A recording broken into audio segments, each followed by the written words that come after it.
얼마 전부터 우리 사회에 인문학 열풍이 불고 있습니다. 어떤 분이 인문학 열풍이 부는 이유를 이렇게 말하더라고요. 인문학이 밥 먹여주기 때문이다 라는 겁니다. 실제로 그런 면이 좀 있는 것 같습니다. 여러분, 미국 애플사 창업자인 스티븐 잡스가 이런 얘기를 한 적이 있습니다. 애플의 그 창의적인 IT 제품은 애플의 기술과 또 인문학이 그 교차점에 서 있기 때문이다 라고 했어요. 여러분, 그 실제로 애플사가 만든 그 스마트폰이라는 것 있지 않습니까? 그것은 이 스티브 잡스가 평소 애송하던 시를 통해서 착안했다라고 해요. 윌리엄 블레이크라는 사람의 순수를 꿈꾸며라는 제목의 시입니다. 이런 제목의 시입니다. 하늘의 모래에서 우주를 보고 한 송이 들꽃에서 천국을 본다. 그대의 손바닥에서 무한을 쥐고 순간 속에서 영원을 보라. 이 시를 스티븐 잡스가 애송했는데 이 시를 애송하다가 스마트폰을 착안했다라는 거예요. 이 시에 나오는 모래라는 단어에서 배터리를 만드는 그 리튬을 착안했고, 또 그대의 손바닥 안에서 무한을 쥐고라는 표현 속에서 스마트폰을 생각해냈다라는 거예요. 여러분, 스마트폰, 그게 단순히 전화기가 아니라 우리가 들고 다니는 컴퓨터 아니에요. 요즘 그것으로 엄청난 일을 합니다. 지구 반대편에 있는 분과 영상으로 통화도 하고요, 송금도 하고요, 물건도 사고요, 뭐 못하는 게 없을 정도입니다. 이 시를 애송하다가 스티븐 잡스가 그 스마트폰을 착안했다라는 겁니다. 그러니까 인문학이 밥 먹여준다라는 이야기가 일리가 있는 이야기다라고 생각해 볼 수가 있는 거죠. 여러분, 그런데 이 인문학이 가진 결정적인 한계가 있습니다. 인간의 존재에 대해서 잘못된 선언을 하는 겁니다. 여러분, 인문학이 선언하는 인간의 존재는 무엇입니까? 우연히 던져진 존재다라는 겁니다. 인간은 우연히 던져진 존재다라고 규정합니다. 빅뱅 이론, 아니 정확하게 말하면 빅뱅 가설에서 나온 것이지요. 여러분, 인간이 이 세상에 우연히 던져진 존재라고 선언하는 것은 너무나 불행한 겁니다. 인간이 우연히 던져진 존재다라고 규정하니까 어떤 일이 벌어지죠? 나는 어디에서 왔고 어디로 가며 또 무엇을 하며 사는가, 이것을 평생 고민하며 살아가게 되는 것입니다. 여러분, 더 중요한 것은 그 답을 얻지 못하는 겁니다. 그래서 인간이 아무리 위대한 문명을 일으키고 대단한 기술을 개발하고 업적을 성취해도 돌아서면 허무하고 공허한 것이에요. 여러분, 인간이 절대로 우연히 던져진 존재가 아닙니다. 성경은 정확하게, 아주 분명하게, 그리고 올바르게 인간이 어떤 존재인지를 선언하고 있습니다. 뭐라고 하고 있습니까? 인간은 하나님께서 하나님의 형상대로 만드신 존재다라는 겁니다. 더 정확하게 말하면 인간은 하나님께서 하나님의 형상대로 만드신 하나님의 걸작품이다라는 겁니다. 더 구체적으로 말하면 인간은 하나님께서 하나님의 형상대로 만드신 하나님의 걸작품 시다라는 겁니다. 에베소 2장 10절에 이런 말씀이 있습니다. 우리는 그가 만드신 바라 그리스도 예수 안에서 선한 일을 위하여 지으심을 받은 자라라고 했습니다. 여기서 그가 만드신 바라라고 할 때 이 만드신 바라는 표현이 원문을 보면 히라보로 포이에마라는 표현인데 여기서 포엠이라는 시가 나왔습니다. 그러니까 인간은 하나님이 만드신, 하나님의 형상대로 만드신 걸작품 시라는 겁니다. 여러분 각 사람은 하나님께서 창조하신 하나님의 걸작품 시입니다. 기억하십시오. 헷갈리지 마십시오. 여러분, 시는 얼마나 우리에게 감동을 줍니까? 경이로움을 느끼게 합니까? 우리 마음을 행복하게 합니까? 여러분, 한 사람 한 사람이 다 하나님의 걸작품 시이십니다. 그렇기 때문에 하나님은 온 세계 모든 사람들에게 특별한 관심을 갖고 계십니다. 제가 여기서 특별한 관심을 갖고 계신다라는 것은 어떤 의미인가 하면 지치지 않는 애정, 사라지지 않는 관심으로 세계 모든 사람들에게 특별한 관심을 갖고 계신다라는 겁니다.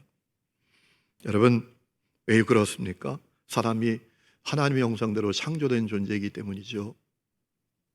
창세기 1장의 말씀을 보면 하나님께서 사람을 하나님의 형상대로 남자와 여자로 창조하셨고 그들에게 복을 주시며 생육하고 번성하고 땅에 충만하라 라고 말씀하셨다고 우리에게 알려주고 있지 않습니까?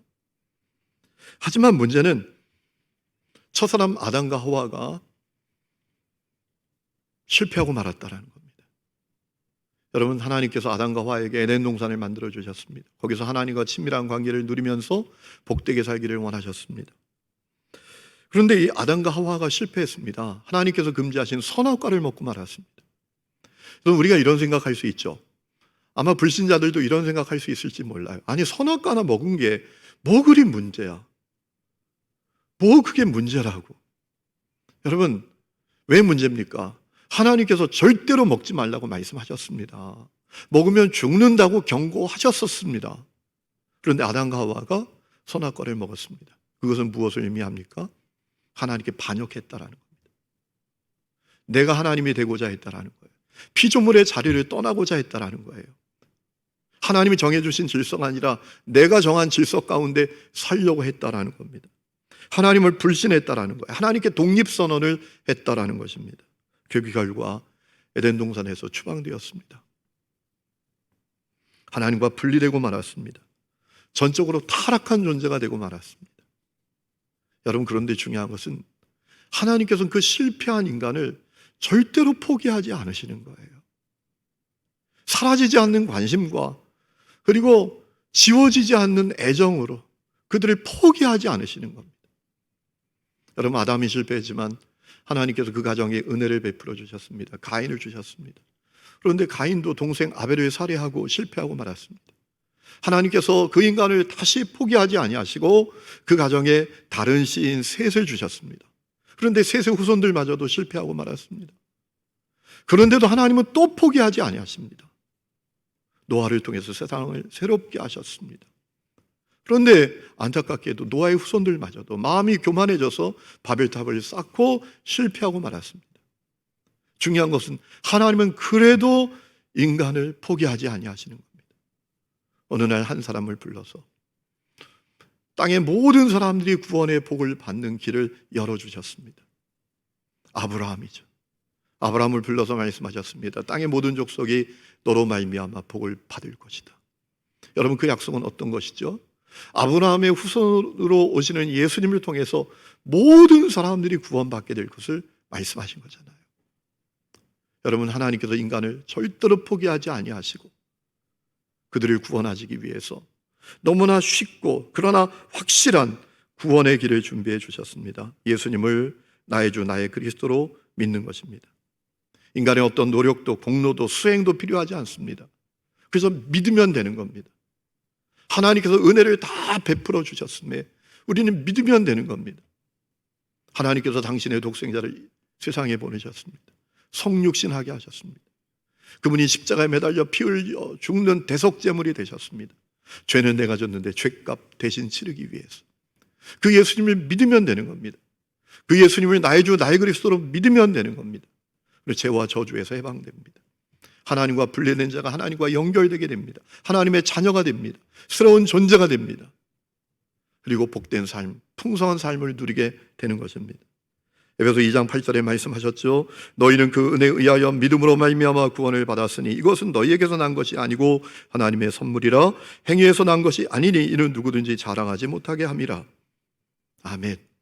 여러분, 이 은혜로 말미암아 우리가 구원을 받은 줄로 믿습니다. 중요한 것은, 그리고 안타까운 것은 아직도 수많은 사람들이 이 은혜를 알지 못하고 이 은혜에 응답하지 못하고 전적인 타락의 상태에 머물러 있다는 겁니다. 여러분, 전적으로 타락했다는 것이 어떤 것입니까? 구원의 가능성이 1도 없다는 겁니다. 지금도 전 세계에 46억 명이 넘는 사람들이 전적인 타락의 상태에 머물러 있습니다. 하나님과 단절된 채 고통과 저주와 허무와 고독 가운데 살고 있습니다. 디모데전서 4장 1절 이하의 말씀을 보면 전적으로 타락한 사람들은 미혹하는 영과 귀신의 가르침을 따라서 살고 또 양심의 화인을 맞아서 외식과 거짓으로 죄 가운데 살고 있다라고 했습니다. 여러분, 우리가 신문이나 포털 뉴스를 통해서 듣는 기사의 대부분은 어떤 것입니까? 편가르고 싸운대, 누가 누구를 죽였대, 도둑질했대, 가족을 배신했대, 친구를 배신했대. 불의와 불법으로 누구에게 큰 상처와 손실을 입혔대. 이런 이야기들 아닙니까? 여기에서 벗어나는 이야기가 별로 없어요. 여러분, 그 일들이 정치, 경제, 사회, 문화, 교육, 심지어 종교까지 또 일어나고 있습니다. 중요한 것은 그 결과가 너무나 치명적이라는 거예요. 데살로니가후서 1장 8절에 하나님을 모르는 자들과 우리 주 예수의 복음에 복종하지 않는 자들에게 형벌을 내리시리니 이런 자들은 주의 얼굴과 그의 힘의 영광을 떠나 영원한 멸망의 형벌을 받으리로다 라고 했습니다. 영원한 멸망의 대가가 주어지게 된다라는 겁니다. 여러분, 하나님의 마음은 사람들이 현실과 반대입니다. 하나님은 아무도 멸망받지 않고 구원받기를 원하십니다. 온 세상에 예수님을 나의 주 나의 그리스도로 고백하는 사람들이 가득해지기를 원하고 계십니다. 이사야 11장에 있는 말씀대로 물이 바다를 덮음같이 여호와를 아는 지식이 세상에 충만하게 되기를 원하고 계시고요, 계시록 7장 9절에 있는 말씀대로 각 나라와 족속과 백성과 언어 가운데에서 구원받는 사람들이 가득하게 일어나기를 원하고 계십니다.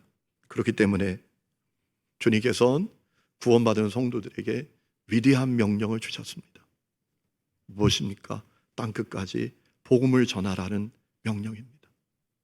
오늘 우리가 읽은 성경이 그것을 알려주고 있습니다. 예수님이 부활하셨습니다. 이제 승천을 앞두고 계십니다. 마지막 제자들에게 말씀을 하십니다. 그 말씀이 무엇이었는가? 주님의 마지막 명령이 무엇이었는가? 마가는 우리에게 분명하게 전해 주었습니다. 오늘 말씀 15절 또 이르시되 너희는 온 천하에 다니며 만민에게 복음을 전파하라. 이것이 주님의 마지막 명령이었다라고 알려주고 있습니다. 여러분, 이 명령을 사람들은 지상명령이라고 말합니다. 지상명령이란 말은 원래 철학적인 용어입니다. 결과에 관계없이 행위 그 자체가 선이기 때문에 무조건 그 수행이 요구되는 명령이 지상명령입니다. 그것이 땅끝까지 복음을 전하는 명령입니다. 여러분, 이 명령에서 예외되는 그리스도인들은 아무도 없습니다.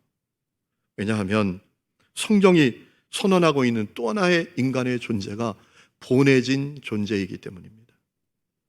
여러분은 어쩌다가 이 세상에 생겨난 게 아닙니다.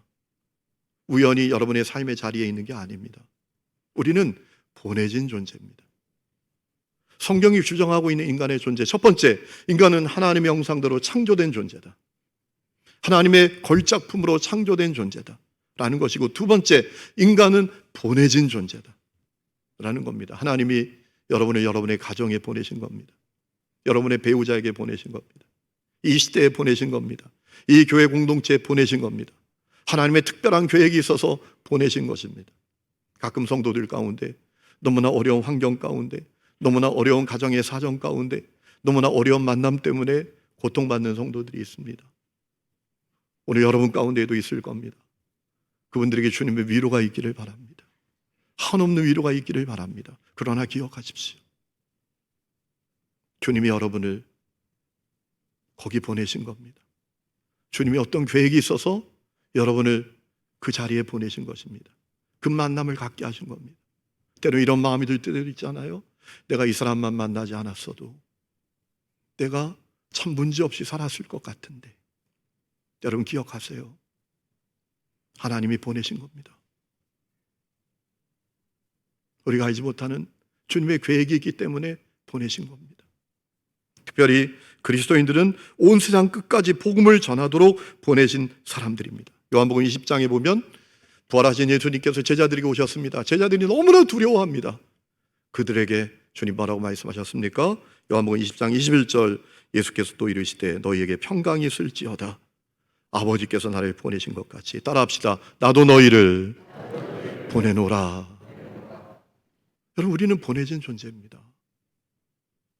간혹 나는 보내심을 받은 바가 없다고 생각하는 분들이 있습니다.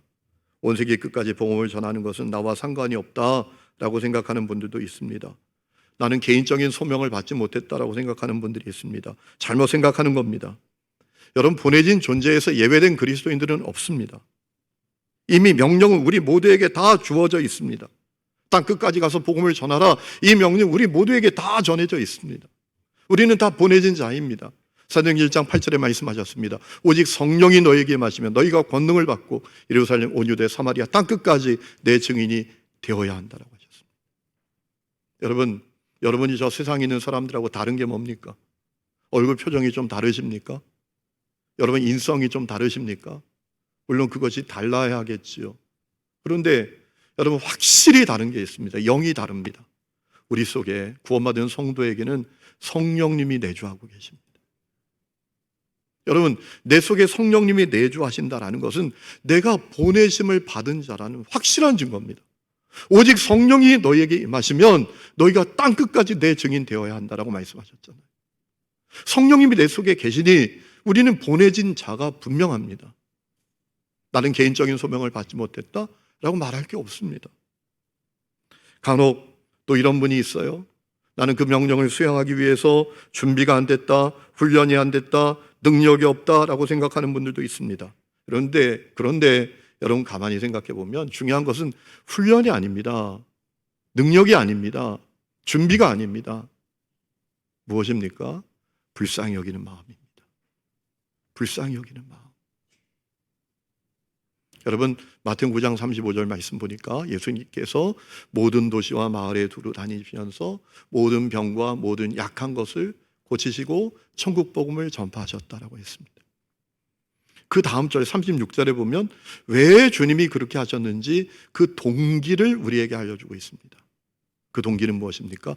불쌍히 여기셨기 때문입니다. 마가복음 9장 36절에 이렇게 되어 있습니다. 무리를 보시고 불쌍히 여기시니 이는 그들이 목자 없는 양과 같이 고생하며 기진함이라.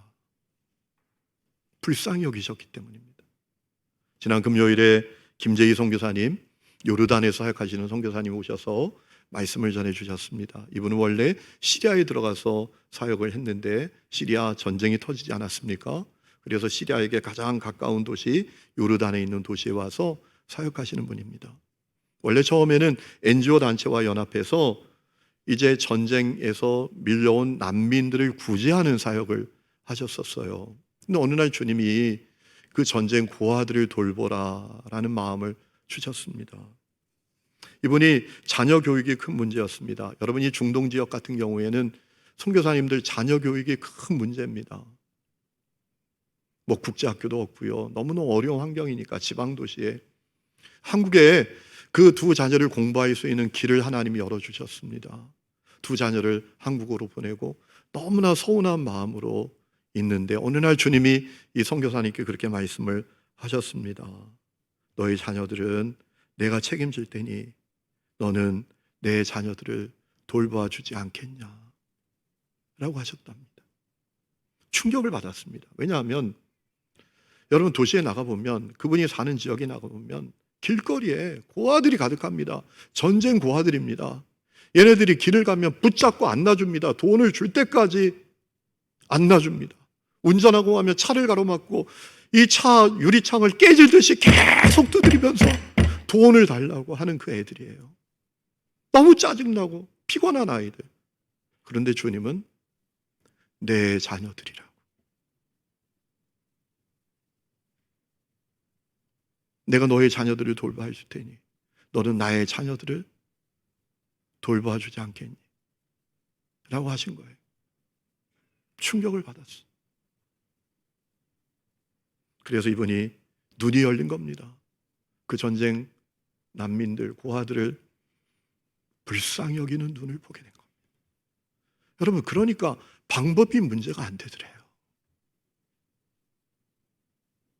여러분, 중요한 것은 훈련도 준비도 능력도 아니라 전심으로 주님을 향하는 마음이에요.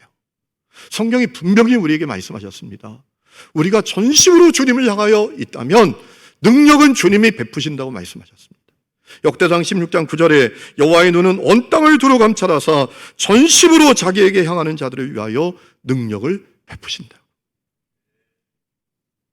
우리의 마음이 10%, 20%, 50%가 아니라 100% 주님을 향하여 전심으로 주님을 향한다면 능력은 베푸신다 하셨습니다.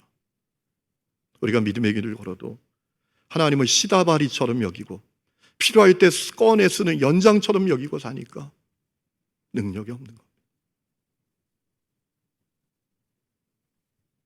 저는 우리 하나님교회 성도들이 영혼을 불쌍히 여기는 눈이 열릴 수 있기를 축원합니다. 전심으로 주님을 향하는 분들이 되시기를 축원합니다. 그럼 어떻게 우리가 이 지상명령에 순종할 수 있을까요? 수행할 수 있을까요? 첫 번째는 세계 선교를 위해서 기도해야 합니다. 하나님은 땅끝까지 복음이 전해지는데 우리의 기도를 쓰십니다. 사용하십니다. 바울은 그것을 알았습니다. 그래서 데살로니가 교회 성도들에게 기도를 부탁합니다. 골로새 교회 성도들에게 기도를 부탁합니다. 데살로니가후서 3장 1절에 말씀하셨습니다. 마지막으로 형제 자매 여러분, 주님의 말씀이 여러분에게 퍼진 것과 같이 각처에 속히 퍼져서 영광스럽게 되도록 우리를 위해서 기도해 주십시오. 또 우리가 심술궂고 악한 사람에게서 벗어나도록 기도해 주십시오. 사람마다 믿음을 갖고 있는 것이 아닙니다. 데살로니가 교회 성도들이 기도하면 선교의 역사가 일어날 것을 믿었기 때문에 기도해 달라고 부탁했던 거예요. 골로새 교회 성도들 향해서도 마찬가지였습니다. 골로새 4장 3절에 하나님께서 전도의 문을 우리에게 열어주셔서 우리가 그리스도의 비밀을 말할 수 있도록 우리를 위해서도 기도하여 주십시오. 나는 이 비밀을 전하는 일로 매여 있습니다 라고 했습니다. 여러분, 우리가 선교지에 가지 못해도 여기서 기도하면 주님은 선교 역사를 이루십니다. 주님 우리의 기도를 쓰십니다. 그러므로 땅끝까지 복음을 전하는 삶을 위해서 우리가 여기서 기도하는 것이 대단히 중요합니다. 지지난 금요일에 김학주 장로님 오셔서 간증해 주셨죠. 이분이 군 선교사가 되기 위해서 군대 가신 분입니다. 육군사관학교에 가신 겁니다. 군대 가면 부하들이 많이 생기잖아요. 그 부하들에게 복음을 전할 수 있는 기회가 있으니까 군대에 간 겁니다. 육군사관학교에 입학해서 삼성장군으로 이분이 전역을 하셨습니다. 수많은 사람들에게 복음을 전하는 삶을 사셨습니다. 그리고 지금 전역해서도 젊은이들에게 복음을 전하는 일을 위해서 이분이 애쓰고 있습니다. 이분이 연대장으로 전방에서 근무할 때 일을 얘기하셨어요. 연대장으로 근무할 때 기도 제목은 하나님 내 부하들이 죽지 않게 해주십시오 라는 거였답니다. 그들에게 복음을 전해야 되니까 죽지 않게 해주십시오. 왜냐하면 군대에서 얼마나 많은 병사들이 죽어나가는지. 그분이 88년 제가 군대에 있을 때더라고요. 그때는 여러분 1년에 군대에서 병사들이 몇 명이 죽어나가는지 아십니까? 400명, 500명이 죽어나갑니다. 지금은 150명, 200명이 죽어나갑니다. 그러니까 자식을 군대에 보내고 기도하지 않는 부모는 진짜 이상한 부모입니다. 여러분, 자녀를 군대에 보내면 정말 기도하셔야 합니다. 지금도 150명, 200명 아이들이 군대 가면 집에 못 옵니다. 제가 군대에 있을 땐 400명, 500명이 죽습니다. 여러분, 사고는 순식간에 나더라고요. 엉뚱한 데서 나는 거예요. 이제 차 타고 가다가 차가 절벽 아래로 구르기도 하고요. 늘 다니던 길들인데 거기 지뢰가 있는 겁니다.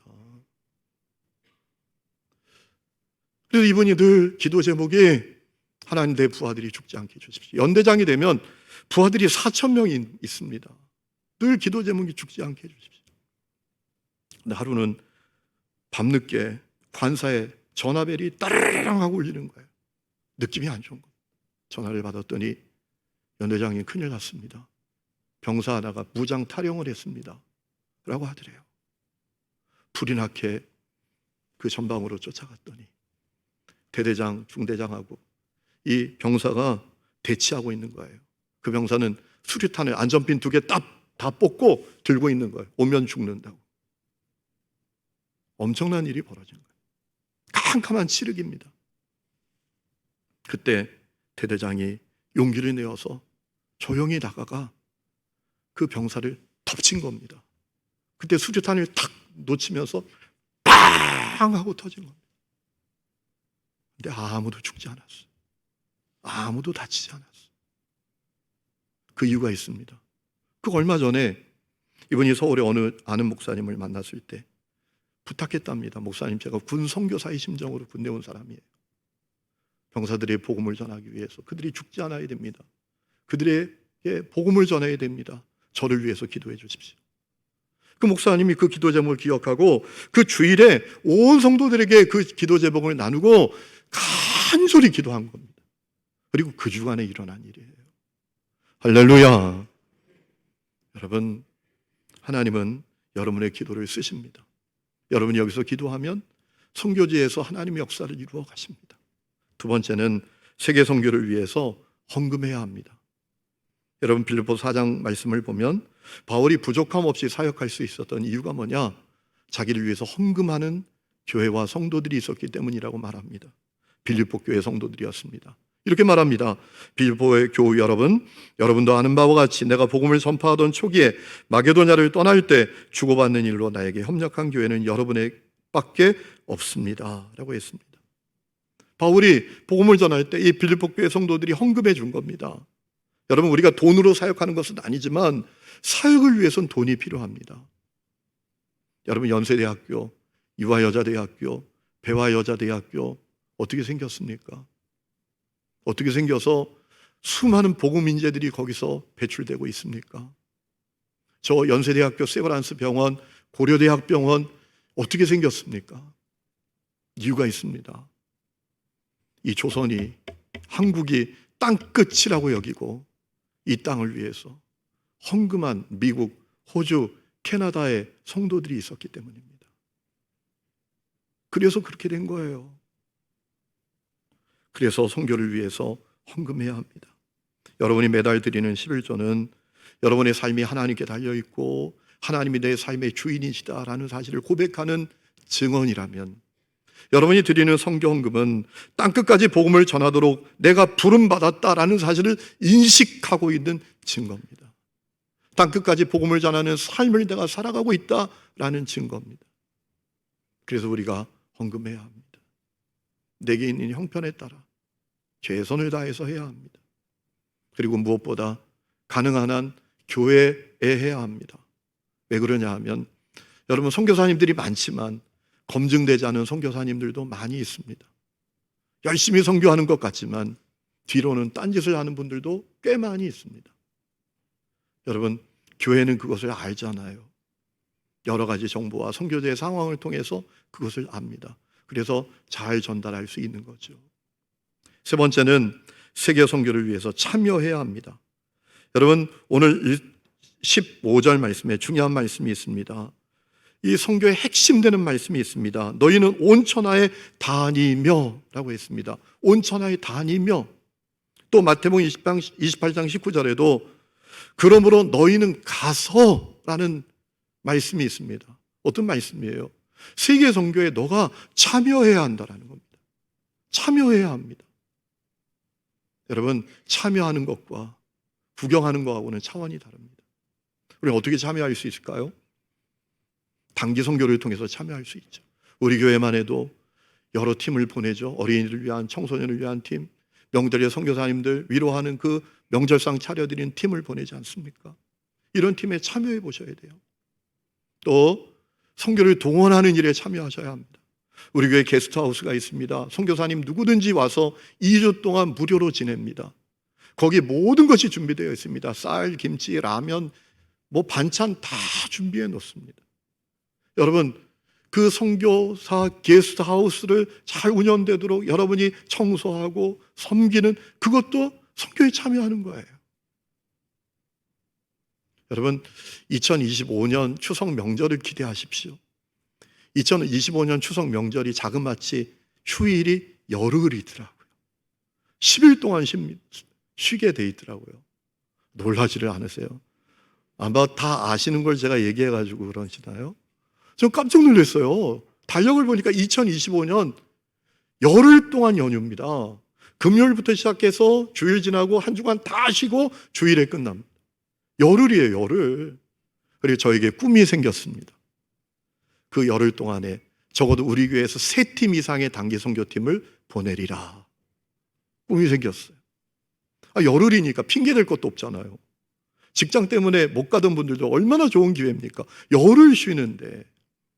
그래서 그때 적어도 3팀 이상을 이렇게 세워서 선교에 참여할 수 있도록 파송을 해야 되겠다, 이런 마음이 있습니다. 어제도 새가족 신방을 갔더니 그런 비전을 이렇게 공유했더니 너무너무 좋아하시는 거예요. 확답은 안 했지만 긍정적으로 반응을 하시더라고요. 참여해야 돼요. 참여. 네 번째는 세계 선교를 위해서 삶의 자리에서 전도하는 삶을 살아야 합니다. 여러분, 여기서 못하면 가서도 못하는 거잖아요. 여기서 못하는데 가서 한다면 그건 이벤트에 불과한 거잖아요. 우리 신앙생활이 이벤트입니까? 그렇지 않죠. 여러분, 우리 주위에 있는 모든 사람들이 선교의 대상입니다. 오늘날 청년 세대가 선교지가 되었습니다. 중국의 복음화율이 10%래요. 그런데 요즘 청년들 복음화율이 3%가 채 되지 않습니다. 100명을 만나도 예수 믿는 청년 3명 만나기가 어렵습니다. 청년들이 선교지가 되었습니다. 청년들에게 복음을 전해야 합니다.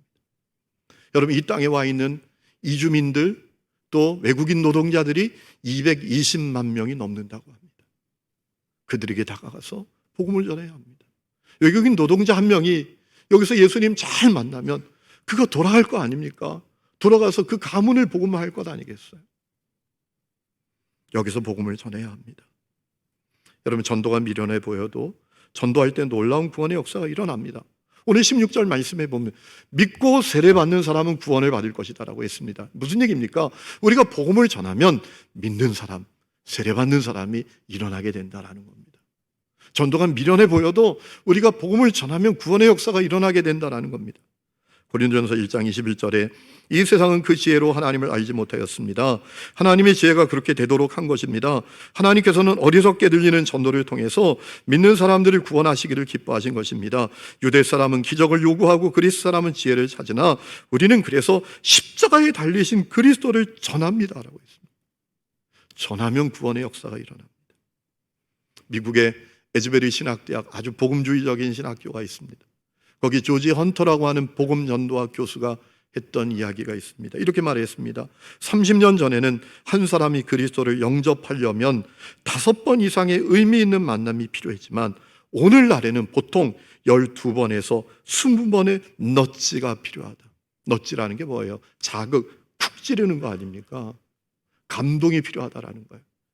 오늘날은 과거보다 더 많은 에너지를 쏟아 더 많이 힘을 다해서 복음을 전해야 사람들이 돌아오는 시대가 됐다라는 거예요. 그런데 안타까운 것은 그런 시대가 되었는데 우리는 더 많이 복음 전도에 힘을 쏟지 않아요. 전도는 나하고 상관없는 거지. 이런 마음으로 살아가는 분들이 너무나 많아요. 주님이 얼마나 근심할까요? 마지막 5번째는 충성된 사람들을 세워야 합니다. 여러분, 디모데후서 2장 2절 보면 바울이 디모데에게 이렇게 말합니다. 내가 많은 증인 앞에서 내게 들은 바를 충성된 사람들에게 부탁하라. 그들이 또 다른 사람들을 가르칠 수 있으리라 라고 했습니다. 하나님의 마음이 아픈 사람 하나 세우면 얼마나 놀라운 역사가 일어나게 될지, 충성된 사람 하나 세우면 그를 통해서 놀라운 구원의 역사가 일어나게 될 것이다 라는 거예요. 여러분, 그렇잖아요. 무디 같은 사람, 빌리그레함 같은 사람, 아펜젤러 같은 사람, 언더우드 같은 사람, 윌리엄 캐리 같은 사람 하나 일어나면 그 한 사람을 통해서 놀라운 구원의 역사가 일어나는 거예요. 그래서 우리는 충성된 사람들, 하나님의 마음이 아픈 사람들을 세우고 일으키는데 관심을 가져야 합니다. 여러분, 제가 첫 목회를 농촌에서 했거든요.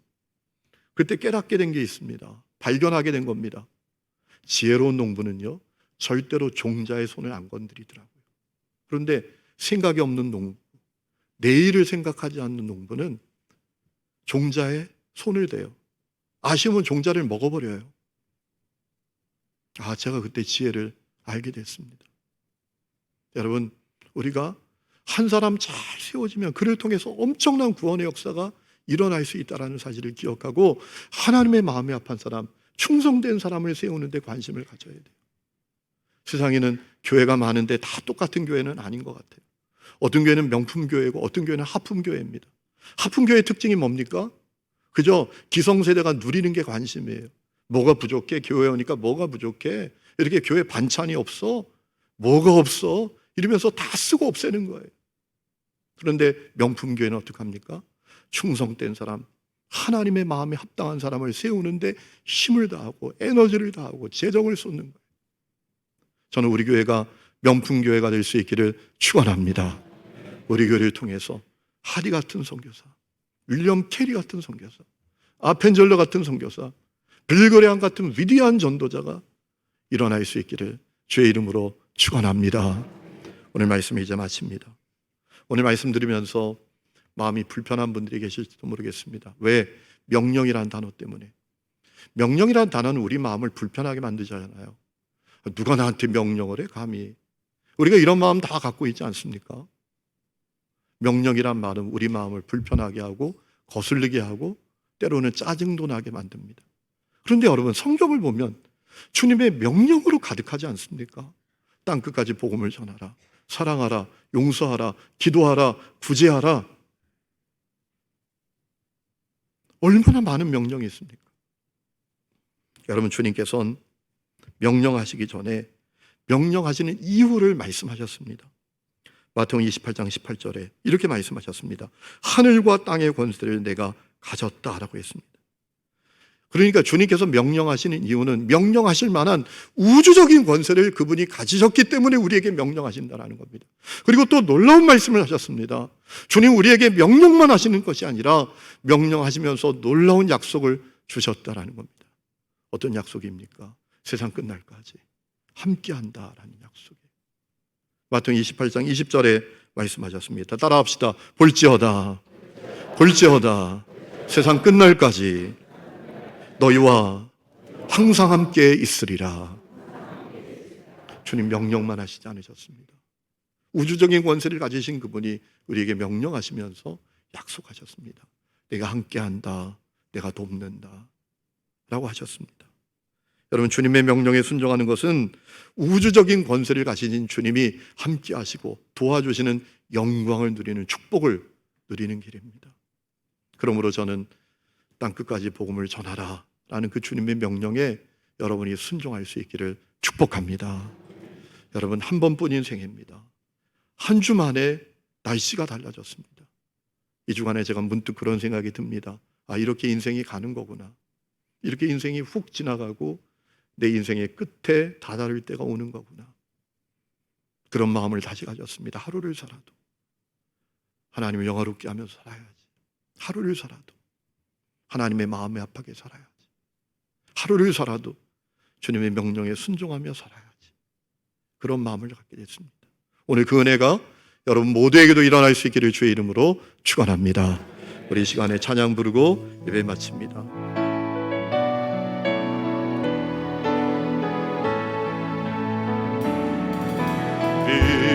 전해지는 주 예수 영원한 승리의 날 주님의 얼굴을 보할 때 주의 빛 비추시네 전생은 주님께 속했네 승리는 우리의 예수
우주적인 권세를 가진 주님께서 명령하신 바에 순종하며 살아감으로 함께 하시고 도와주시는 영광을 누리게 하여 주시옵소서. 지금도 땅끝까지 복음을 전하는 삶을 살라고 말씀하시는 그 음성에 순종하여 우리로 말미암아 온 세계에 가득하게 죄와 저주와 허무와 고통 가운데 살다가 쓰러지는 인생들이 살아나고 구원받는 놀라운 은혜를 누리게 하여 주시옵소서. 이제는 우리 주 예수 그리스도의 은혜와 하나님 아버지의 놀라운 사랑과 성령의 내주 동행하심이 예배하는 하늘 음의 모든 성도들 위해 지금부터 영원토록 함께 계시기를 간절히 축원하옵나이다. 아멘.